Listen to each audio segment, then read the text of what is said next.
Hi മക്കളെ, അസ്മാസ് ബ്ലോഗിലേക്ക് എല്ലാവർക്കും സ്വാഗതം. നമുക്ക് കിട്ടിയത് ഇതാ അങ്ങനത്തെ മീനാണ്.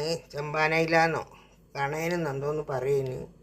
ഇതൊക്കെ മുറിച്ച് റെഡിയാക്കണം. ഈ മുറിച്ചിട്ടാണ് കൊണ്ടുവരുന്നത്. ഇപ്പം എനിക്ക് വയ്യാത്തതിനെ കൊണ്ട് ഇതിപ്പോൾ മുറിക്കാതെ കൊണ്ടുവന്ന് കഴിഞ്ഞപ്പോൾ ഞാൻ മുറിക്കണം.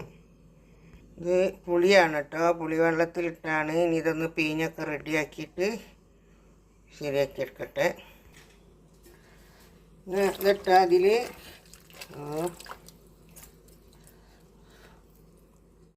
ഒരു പച്ചമുളക്, കരിവേപ്പില, ഉള്ളി, വെളുത്തുള്ളി, ചുവന്നുള്ളി, തക്കാളി, മറ്റേ മുളക്, മല്ലിപ്പൊടി ഇട്ടില്ല കേട്ടോ, മഞ്ഞൾപ്പൊടി, ഇതെല്ലാം കൂടെ ഇട്ടിട്ട് നല്ലോണം ഞൗണ്ടിയാണ്. പുളി ഒഴിച്ച വെള്ളം നേരത്തെ കണ്ടല്ലോ. ഇതും കൂടെ ഇട്ട് ഞൗണ്ടിയാണെങ്കിൽ ഇതൊന്ന് അടുപ്പത്ത് വെച്ച് നമുക്ക് നല്ലോണം തിളപ്പിക്കണം.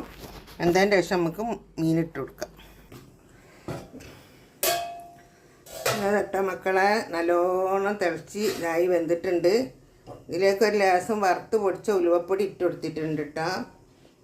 ഇനി നമ്മൾ മീനൊക്കെ നല്ലോണം കഴുകി വൃത്തിയാക്കി വെച്ചിട്ടുണ്ട്. വെള്ളത്തിൽ തന്നെ ഇട്ട് വെച്ചാണ്. ബിസ്മില്ലാഹിർ റഹ്മാനിർ റഹീം. നമുക്കിതിൽ വാരിയിട്ട് കൊടുക്കാം ഫുള്ളും.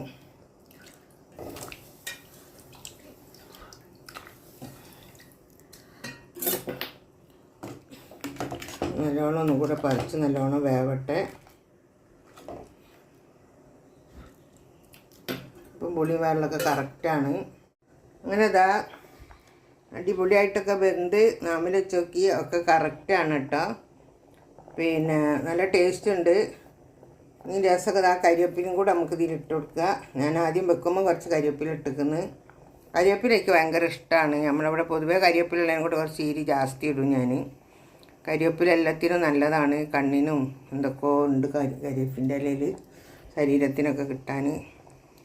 പിന്നെ നെല്ലിക്കയും കരിവേപ്പിനും കൂടെ ജ്യൂസ് അടിച്ച് കുടിച്ചാൽ അതുപോലെ നല്ലതാണ്.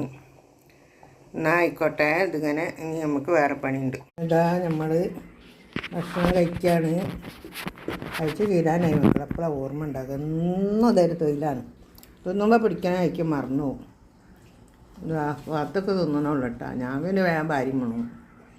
ഇനി നമ്മളെ ഈ വീഡിയോ ഇഷ്ടപ്പെട്ടാൽ എല്ലാവരും ലൈക്ക് ചെയ്യുക, ഷെയർ ചെയ്യുക, സബ്സ്ക്രൈബ് ചെയ്യുക. Okay, bye.